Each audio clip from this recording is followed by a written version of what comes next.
Welcome to Forward Ever, Leading in Challenging Times, presented by Worth Wealth Management, a weekly conversation with area leaders about how to persevere during uncertain times. Now here's your host, Gary Shorman.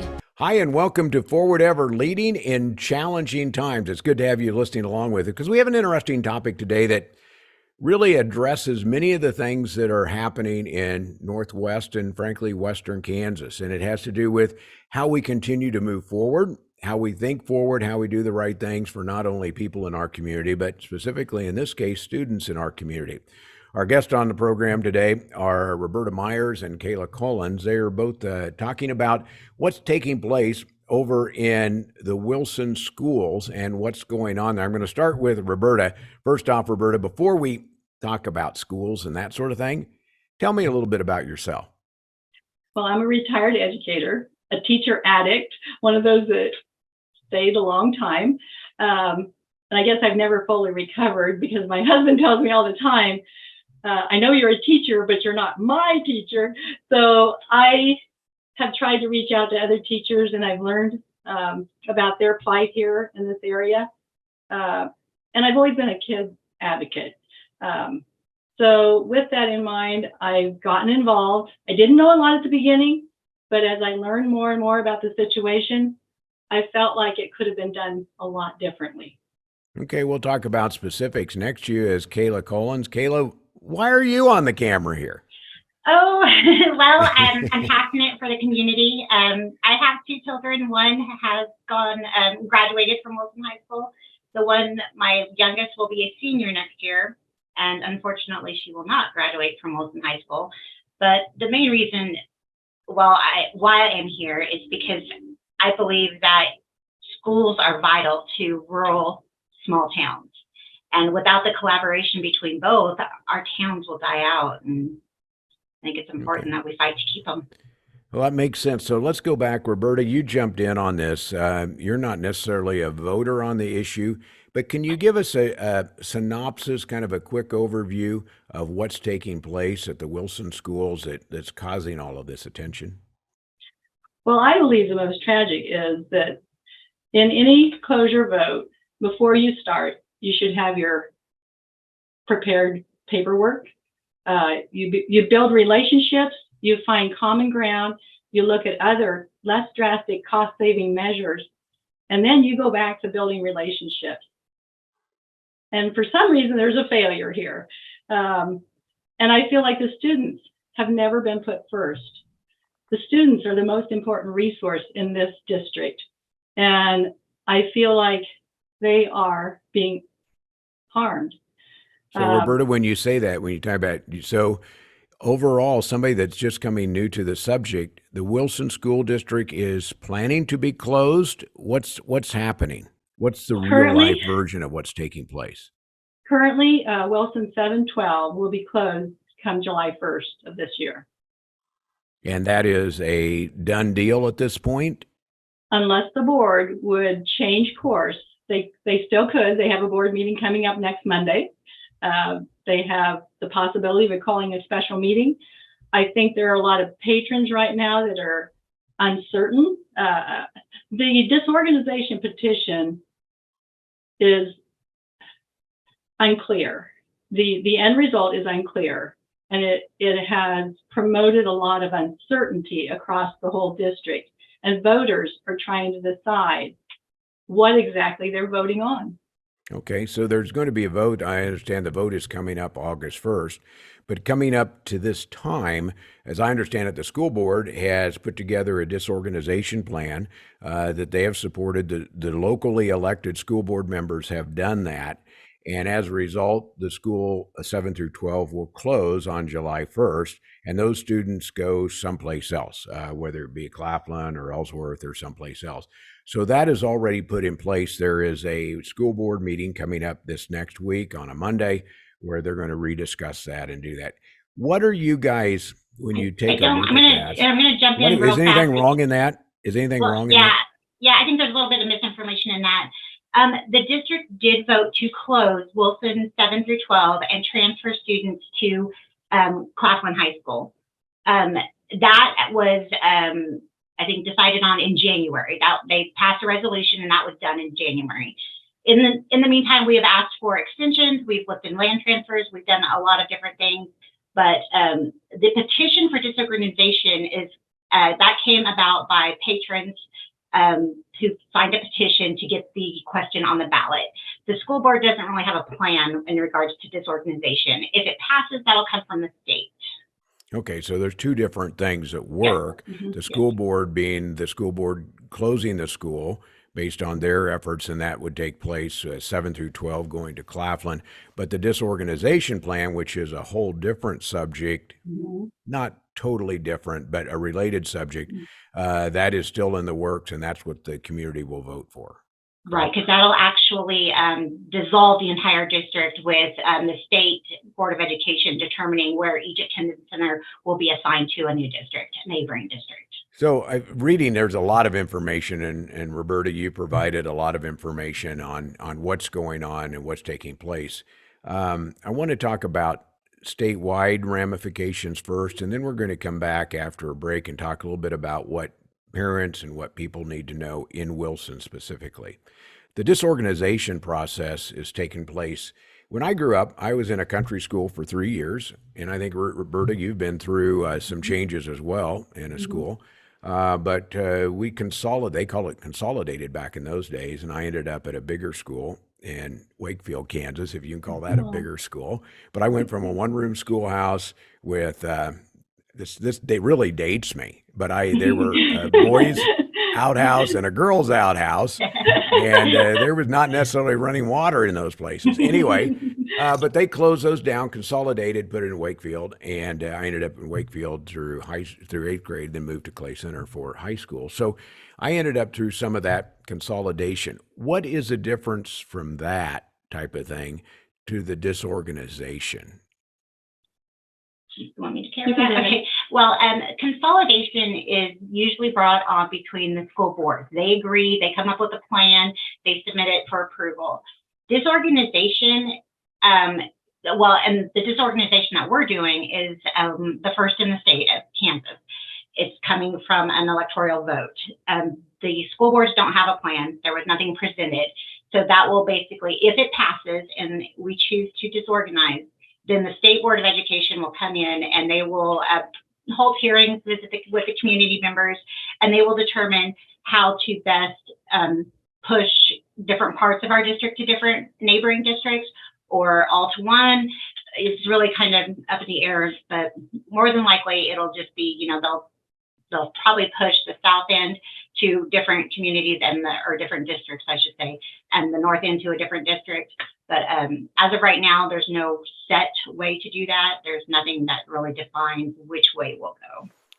And on a statewide basis, why does that make any difference to anybody outside of Wilson? Well, I think it's going to make more difference to our neighboring communities, because they will their attendance will rise because they'll get our students, which can affect their funding. Either their low enrollment weighting could get adjusted. They could get more funding from the state. But as of maybe, statewide, it doesn't really affect them per se right now. But and I would like to jump in here, because I feel like local boards do have control, and that's a good thing.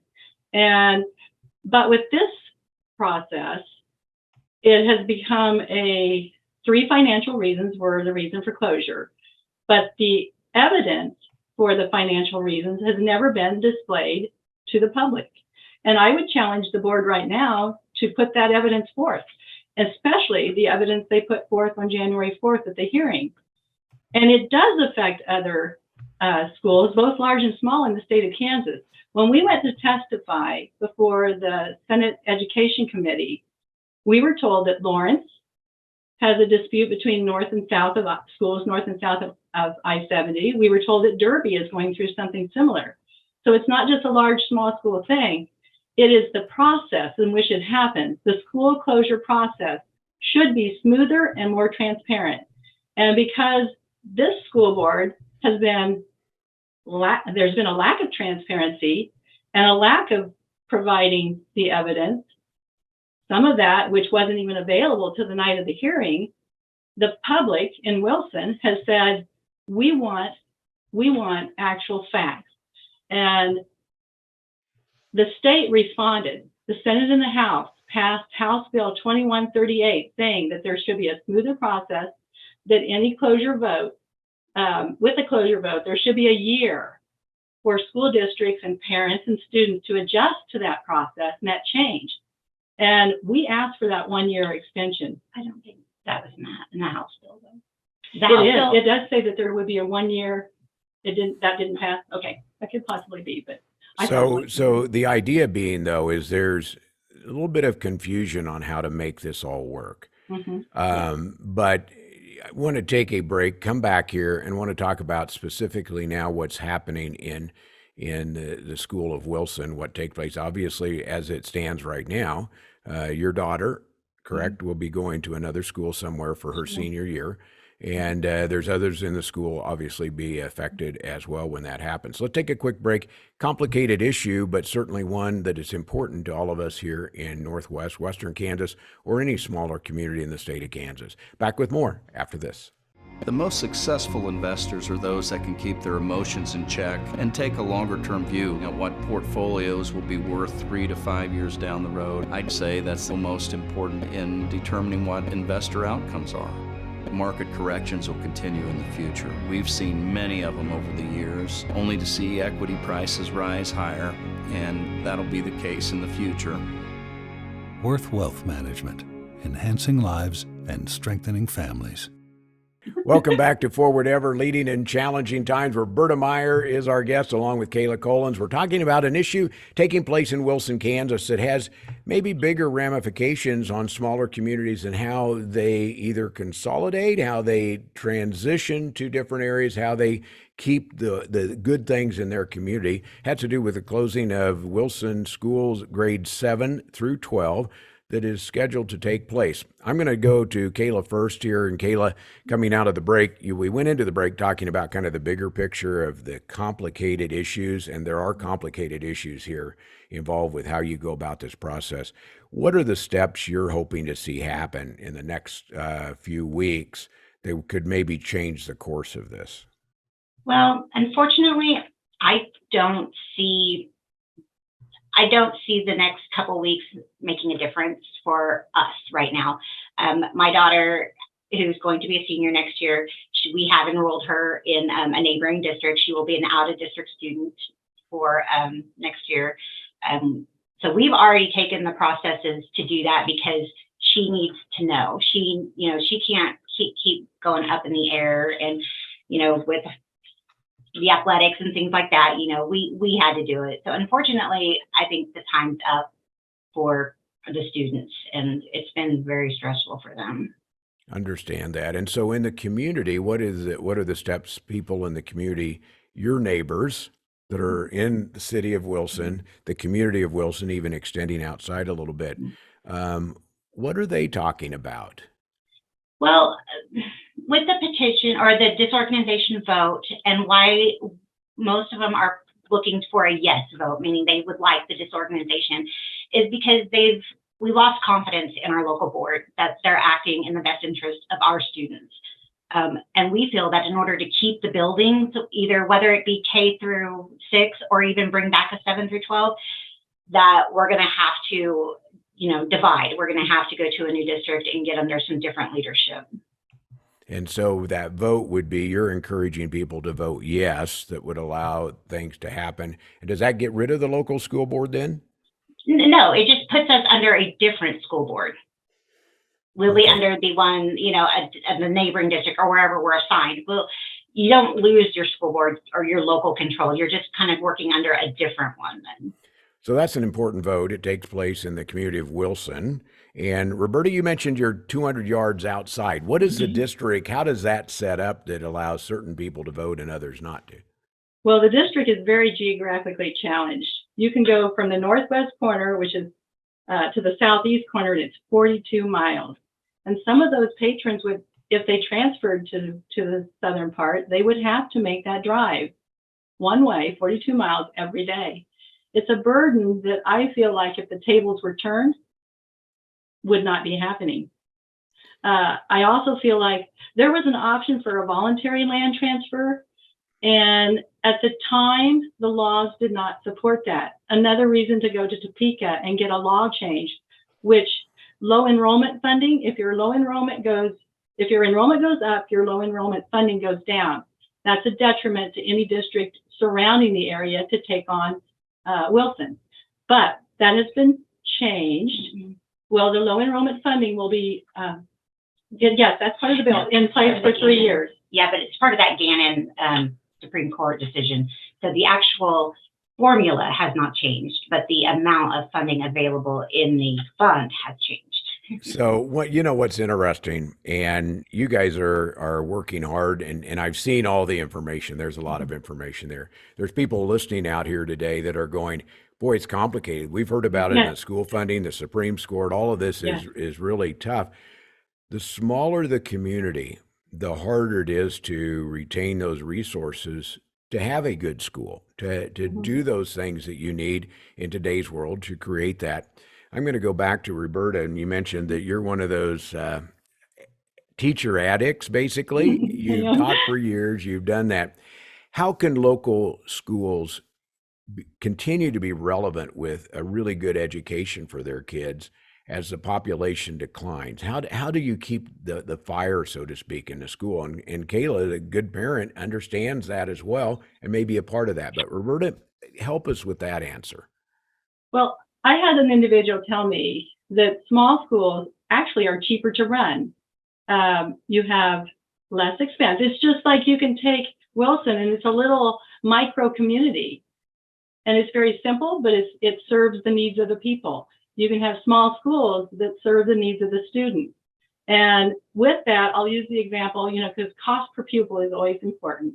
But let's say you have a business. They have to offer a quality product and service, customer service.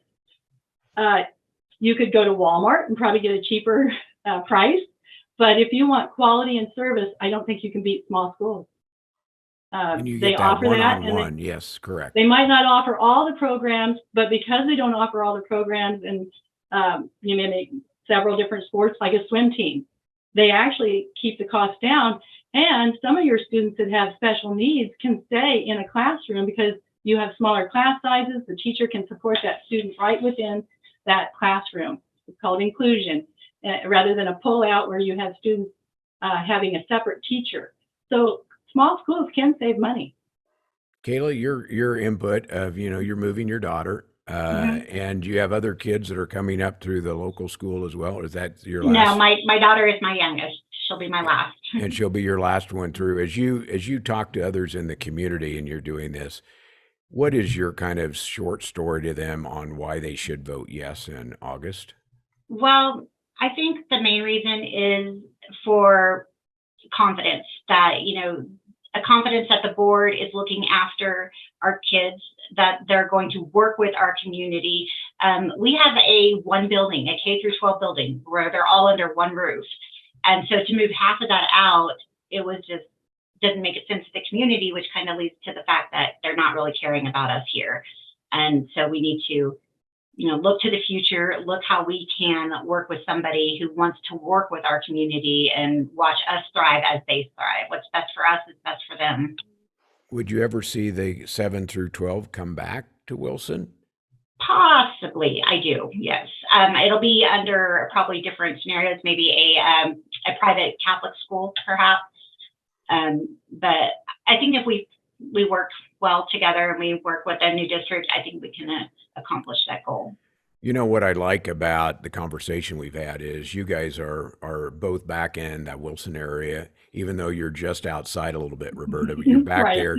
You're saying, how can we help our small communities, and having that local voice and parents who care and people who care and the community that gets together and rallies behind that. That's the passion that makes things work versus having edicts come down from Washington, D.C. or Topeka where somebody does that. So I really appreciate the work you two are doing. How do we get a hold? Kayla, do you have an email address if somebody wants more information and would like to get some feedback or some of the details on this? Absolutely. I can be reached at my email, which is Kayla, Kayla, .Cullens, Cullens, at wilsoncom with 1m.net. So they could reach out to you and do that. Are there any other resources out here? I know, Roberta, you provided just piles of information. Where do people go if they want to dig deeper into some of that? Well, it'll be a month tomorrow since we filed the petition, and we are working behind the scenes to make sure that we actually put the facts out there to prepare the voters for this big decision. There will be more coming very shortly. In fact, we've got some rough drafts of information we're preparing. And once we go live, I guess Kayla and the community will spread that resource. Yeah, we're working on a Facebook page and a website to have all the information collected into one central area. It's not live yet, but we're looking to launch it really soon. And probably just a simple Google search of, Wilson USD 112, it'll put you in the right direction. Okay, well, And I could add, keep us posted on that. Can you send us the information so when the Facebook page does go up, go live and do that? And yes, one thing left, Roberta? yeah, I would like to add that the Kansas State Department of Ed has said that they possibly would be conducting community meetings at some point, but we don't have any details on that yet. We have asked for that, and I know with this organization, because we're setting precedent in the way that it's happening, that there is uncertainty. The ending is uncertain, but we are trying to educate the voters with the information that is factual and not rush into this because we want to get it right. Getting it right is important for not only the community, but those students as well. So I appreciate the passion you two have for doing that. We'll look forward to more details and maybe a community meeting, some Facebook page where information can happen. Thanks for joining us today on Forward Ever. Well, thank you for having us. Hey, our guests today have been Kayla Cullens, who's with the Wilson School District, has a daughter that will be transitioning out of that school to another school in her senior year. And we have Roberta Meyer, who has been helpful in this whole process of working with the Wilson School. So thank you for joining us. Thank you for listening here to Forward Ever, leading in challenging times. Certainly a challenge going on right here. Our program is brought to you by Worth Wealth Management, where you can live with confidence. I'm Gary Shorman. Thanks for joining us for Forward Ever, Leading in Challenging Times, presented by Worth Wealth Management. Join us right here next week for another episode with host Gary Shorman. Until then, remember to move forward ever, backward never.